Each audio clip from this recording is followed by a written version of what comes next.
কেতিয়াও অসমবাসীয়ে মানি ল'ব নোৱাৰা এটা ঘটনা, যিটো ঘটনাই আমাৰ অসমীয়াৰ চকুত চকু পানী ওলাইছে, লগতে মোৰ গাৰ নোমবোৰ হিয়ৰি উঠিছে। চাওক, এটা কুকুৰ পোৱালি হদিয়াৰ পৰা কি কৈছে আপোনালোকে। মই গম পাইছো, আমাৰ অসমবাসীয়ে গম পাইছে। এই কুকুৰ পোৱালিটোৱে কি কৈছে চাওক আপোনালোকে। কি কৈছে জুবিন দাৰ বিষয়ে আপোনালোকে ভিডিঅ'টো চাওক।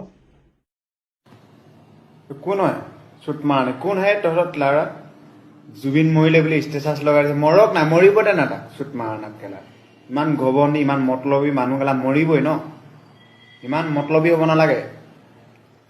টপত আছো বুলি কৈ মানুহক দেখাব নালাগে। কোন হয় বোলে জুবিন দা? এই কুকুৰ পোৱালি আজিলৈকে চিনিয়ে নাপায়। চাওকচোন বাৰু, আমি কান্দি কান্দি চকু পানী ওলাই গৈছে। আমি দুখত থাকিব পৰা নাই, গাৰ নোমবোৰ হিয়ৰি উঠিছে। ই আকৌ কুকুৰ পোৱালিয়ে কৈছে কোন হয় জুবিন। হে, কিয় ষ্টেটাছ লগাব লাগে? হে, ভিডিঅ'টো চাওক, আৰু বহুত বাকী আছে।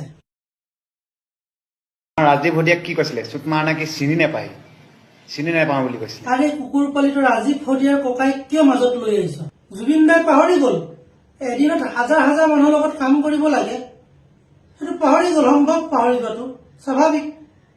সেইটো আমি ভুল বুলি মানি লোৱা নাই অসমৰ ৰাইজে। তই কুকুৰ পোৱালি কোন? জুবিন দাই ভুল কৰিছে বুলি ক'বলৈ পাহৰি গ'ল।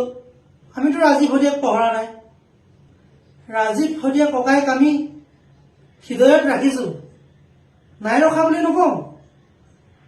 আমি ৰাজীৱ হদিয়া ককাইক আগৰ পৰাও শুনি আহিছো, এতিয়াও শুনি আছো, আগলৈকো শুনি যাম। যিখিনি ৰাজীৱ হদিয়া ককাই থৈ গৈছে আমি সেইখিনি সাঁচি ৰাখিছো। চাওক, আকৌ চাওক এই ভিডিঅ'টো লাষ্টত কি কৈছে চাওক আপোনালোকে। মাদাৰ চুট চালা কেনেকুৱা লাগিছে এতিয়া? কুকুৰ পোৱালি কি বুলি কৈছে শুনক আপোনালোকে। আৰে কুকুৰ পোৱালি, তই জুবিন দাৰ মাক লৈ কথা কবলৈ কোন? তোক মই এতিয়া যদি কাষত পালোহেঁতেন তোক জিন্দা জ্বলাই দিলোহেঁতেন কুকুৰ পোৱালি। আৰে হিমন্ত মামা, আপুনি কি চাই আছে? আপুনি দিল্লীত আহি এয়াৰপৰ্টত কান্দিবলগীয়া হৈছে। আমি মুম্বাইত আছো, মুম্বাইত থাকি কান্দিবলগীয়া হৈছে। এই কুকুৰ পোৱালিটোৱে ইমান ডাঙৰ ডাঙৰ কথা কবলৈ সাহস ক'ত পালে? জুবিন দাক ইমান বেয়াকে কবলৈ সাহস ক'ত পালে?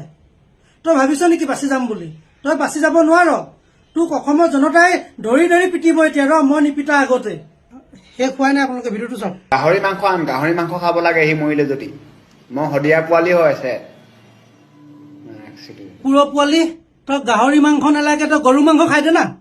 তোৰ লগত আমাৰ কি সম্পৰ্ক আছে? জুবিন দাৰ কি সম্পৰ্ক আছে? তোৰ অসমৰ লগত একো সম্পৰ্কই নাই। মই যি দেখিছো, মই লখিমপুৰৰ পোৱালি হয়, জিন্দা জ্বলাই দিম মই ইয়াক লগ পালে।